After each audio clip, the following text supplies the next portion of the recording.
जय श्री कृष्णा। स्वागत है आपका सारथी त्रिशला के साथ। कैसे हैं आप लोग, बताते रहा करिए, अच्छा लगता है। चलिए आज एक बहुत छोटी सी चीज पे चर्चा करते हैं, लेकिन बहुत महत्वपूर्ण बात है, क्योंकि हर किसी इंसान को इस चीज को लेकर एक प्रश्न चिन्ह जरूर खड़ा रहता है। बहुत सारे बच्चों ने मुझसे ये सवाल पूछा, तो मैं आज इसका जवाब लेकर आपके सामने आ गई। मैं आपकी एस्ट्रोलॉजर हूँ, वास्तुशास्त्री हूँ, चेहरा भी पढ़ती हूँ, आवाज भी पढ़ती हूँ और हाथों की लकीरें भी पढ़ लेती हूँ। लेकिन उससे पहले चूंकि आपके साथी हूँ, इसीलिए आपको जीवन की छोटी छोटी बातों को बताने चली आती हूँ। हम जब पूजा में बैठते हैं, एक श्रद्धा, एक विश्वास, एक अपनापन लेकर बैठते हैं।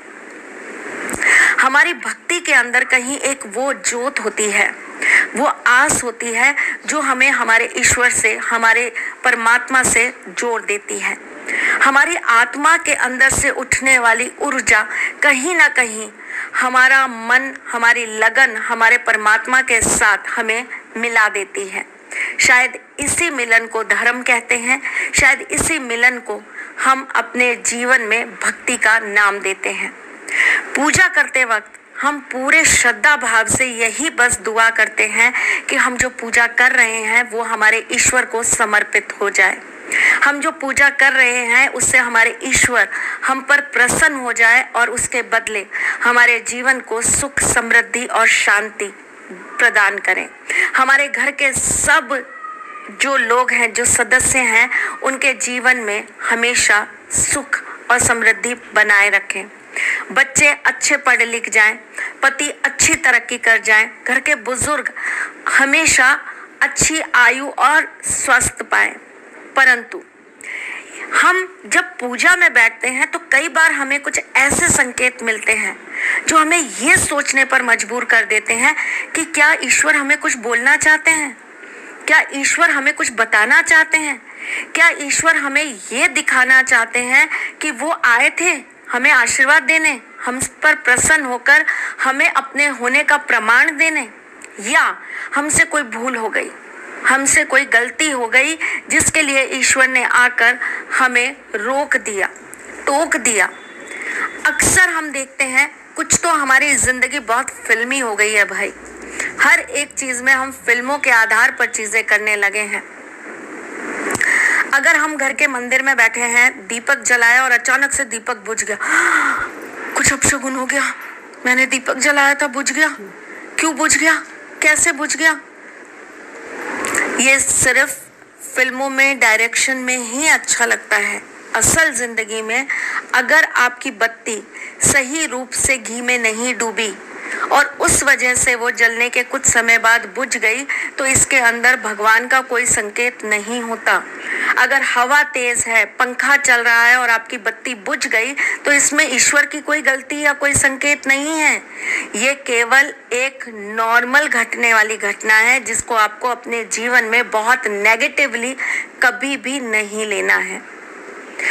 अगर आपने अखंड ज्योत रखी है, अगर आपके घर के अंदर अखंड पूजा चल रही है और उसमें आपकी बत्ती किसी कारण से रुक गई या बंद हो गई, तो आपके मन में ये आता है कि मुझसे क्या गलती हो गई, मुझसे क्या भूल हो गई। अगर ऐसा होता है तो आप ये मान सकते हैं कि हाँ, कुछ तो आपके साथ में नेगेटिव हुआ है, लेकिन ये भगवान का कोई आपको नकारात्मक संकेत नहीं है। ये किसी नकारात्मक ऊर्जा के होने से आपके साथ होने वाली एक ऐसी घटना है जिसकी वजह से आपके घर की ऊर्जा खराब हो सकती है। तो इसको बढ़ा लीजिए। बढ़ाने के लिए जब आपकी बत्ती बुझे तो तुरंत प्रभाव से एक और दिया उस बत्ती के साथ प्रज्वलित कर दीजिए और उस बत्ती के अंदर आप थोड़ा सा केसर या हल्दी डाल दीजिए, तो जो नकारात्मकता होगी वो खत्म हो जाएगी। अगर किसी कारण से आपके घर के मंदिर के अंदर, कई बार मैंने देखा है कि हमने दिया जलाया, उससे पेपर जल गया या कोई कपड़ा जल गया या भगवान जी के वस्त्र जल गए, तो हम बहुत परेशान हो जाते हैं। ये कोई अशुभ संकेत हो गया, ये कोई नकारात्मक संकेत हो गया। ये संकेत कोई नकारात्मकता का नहीं है, ये नकारात्मक ऊर्जा के होने का संकेत है। ईश्वर कभी भी कुछ ऐसा गलत नहीं करते अपने भक्तों के साथ जिससे उनके जीवन के अंदर कुछ अनहोनी हो जाए। सिर्फ नकारात्मक ऊर्जाएं वहां पर होने के कारण वो ऐसी चीजें वहां पर उत्पन्न करती हैं जिससे हमारी पूजा खंडित हो, बाधित हो, या हम अपनी पूजा पाठ से दूर हो जाएं। तो इसको हटाने के लिए क्या करना चाहिए? अगर ऐसी कोई घटना आपके घर के मंदिर में घट गई, तुरंत प्रभाव से एक जटा पानी वाला नारियल ले लीजिए, उसको लाल कपड़े से बांधकर आप उसको अपने मंदिर के सामने खड़े होकर 7 बार घुमाकर किसी चौराहे पर जाकर फोड़ आइए और कपड़े के साथ वहीं पर छोड़ आइए। आपके घर की पूरी नकारात्मक ऊर्जा उसी समय खत्म हो जाएगी। कई बार देखा गया है कि दिए के अंदर जब हम बत्ती जलाते हैं उसमें फूल बन जाता है। अलग अलग लोगों का इस चीज को लेकर अलग अलग मत होता है। कुछ लोग कहते हैं कि ये ईश्वर के आशीर्वाद की प्राप्ति का संकेत है। कुछ लोग कहते हैं कि इससे हमारी पूजा सफल हो गई। कुछ लोग कहते हैं कि एक सकारात्मक हमारे को संकेत मिल गया कि हम कुछ अच्छा कर रहे हैं और ईश्वर के पास हमारी भक्ति पहुंच रही है। अगर आप पूजा करते हैं और आपके बत्ती के अंदर भी फूल बन जाता है, लौंग बन जाती है, तो ये सच में एक सकारात्मक ऊर्जा के आपके घर में होने का प्रमाण होती है। इसके लिए आपको ईश्वर को धन्यवाद करना चाहिए और खुश होना चाहिए, क्योंकि ऐसा अगर आपके साथ होता है और निरंतर रूप से होता है, अगर रोज ही 10, 11 दिन, 15 दिन, 21 दिन अगर लगातार होता है, तो आप ये मान लीजिए कि कोई देवीय शक्ति जरूर आपके ऊपर अपनी कृपा बरसा रही है।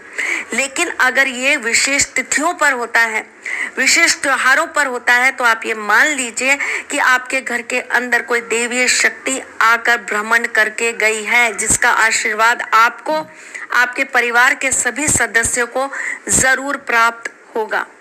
है ना बहुत छोटी सी बात। इसको लेकर अब दोहरी सोच बिल्कुल मत रखिएगा, बिल्कुल किसी भी चीज को लेकर नकारात्मक मत होइएगा। और अगर आपके साथ ऐसी कोई भी अच्छी या बुरी घटना होती है, मायूस होने की जरूरत नहीं है, क्योंकि हर एक चीज का तोड़ ईश्वर ने बनाया है। बस ज्ञान की प्राप्ति ना होने के कारण हमें पता नहीं होता, तो हम घबराते हैं, डरते हैं, और फिर हमें ऐसा लगता है कि कहीं हमारे साथ कुछ बुरा तो नहीं होने वाला, कहीं हमारे पितृ, हमारे देवता हमें कुछ बुरा संकेत तो नहीं दे रहे।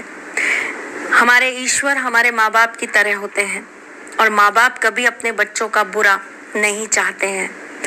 ईश्वर भी हमारा बुरा कभी नहीं होने देंगे। इसीलिए बिना डरे आप अपने घर के अंदर अगर कोई भी ऐसी अनहोनी घटना घटती है, तो तुरंत उसका इलाज कर लीजिए। चलिए चलती हूँ, फिर आऊंगी कुछ नया, कुछ अलग, कुछ अद्भुत लेकर। तब तक के लिए मुस्कुराते रहिए।